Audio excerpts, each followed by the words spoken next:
عامر المہدی منصور الغدافی، بڑا لمبا نام ہے نا، لیکن جب آپ اس شخص کی کہانی سنیں گے تو پھر آپ یہ نام کبھی بھول نہیں پائیں گے۔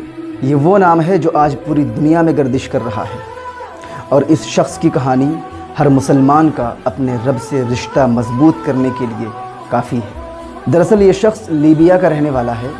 یہ حج کے ارادے سے اپنے گھر سے نکلتا ہے، ایئرپورٹ پہنچتا ہے۔ ایئرپورٹ میں سیکیورٹی چیک کے دوران کوئی پریشانی ہو جاتی ہے اور سیکیورٹی کلیئرنس میں اتنا وقت لگ جاتا ہے کہ جس فلائٹ سے اس شخص کو حج کے لیے جانا تھا اس فلائٹ کے دروازے بند ہو جاتے ہیں۔ یہ شخص بھاگا بھاگا اپنی فلائٹ کی طرف جاتا ہے، لیکن پائلٹ دروازہ نہیں کھولتا ہے اور اس شخص کو ایئرپورٹ پر ہی چھوڑ کر وہ فلائٹ ٹیک آف کر جاتی ہے۔ لوگوں نے اس سے کہا کہ بھائی اس سال تمہاری قسمت میں حج نہیں تھا، اسی لیے تمہارے ساتھ ایسا ہوا، اب ایسا کرو یہاں سے اپنے گھر چلے جاؤ۔ لیکن وہ شخص کہتا ہے کہ میں گھر سے حج کے ارادے سے نکلا ہوں، حج مکمل کیے بغیر میں گھر کی طرف قدم نہیں بڑھاؤں گا۔ وہ ضد کر کے ایئرپورٹ پر ہی بیٹھ جاتا ہے۔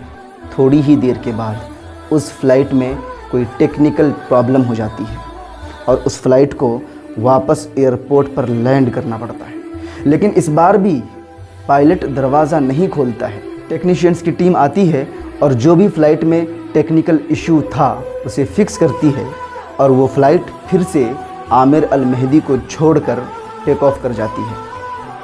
تھوڑی دیر کے بعد پھر سے فلائٹ کے اندر کوئی ٹیکنیکل ایشو، کوئی ٹیکنیکل ایرر آ جاتا ہے اور اس فلائٹ کو واپس ایئرپورٹ کی طرف مڑنا پڑتا ہے اور وہ فلائٹ پھر سے اسی ایئرپورٹ میں لینڈ کرتی ہے۔ اس بار پائلٹ نے دروازہ کھولا اور ایک تاریخی جملہ بولا۔ پائلٹ نے کہا کہ اب اس فلائٹ کو میں تبھی اڑاؤں گا جب اس فلائٹ کے اندر عامر المہدی منصور الغدافی بیٹھیں گے، اور پھر بڑی آن بان شان کے ساتھ عامر المہدی کو اس فلائٹ کے اندر بٹھایا گیا۔ آنکھوں میں آنسو، لبوں پہ مسکراہٹ اور زبان سے اللہ کا شکر ادا کرتے ہوئے عامر اس فلائٹ کے اندر بیٹھتے ہیں، اور اس بار جب وہ فلائٹ ٹیک آف کرتی ہے تو اب اس فلائٹ کے اندر کوئی ٹیکنیکل پرابلم نہیں آتی۔ وہ فلائٹ اپنے منزل مقصود تک پہنچ جاتی ہے۔ اس کہانی سے ہمیں یہ سبق حاصل ہوتا ہے کہ ہر مسلمان کو اپنے رب پر کامل یقین ہونا چاہیے، کیونکہ میرا رب وہ ہے جو ہر چیز پر قادر ہے، وہ قادر مطلق ہے، وہ جو چاہے وہ کر سکتا ہے۔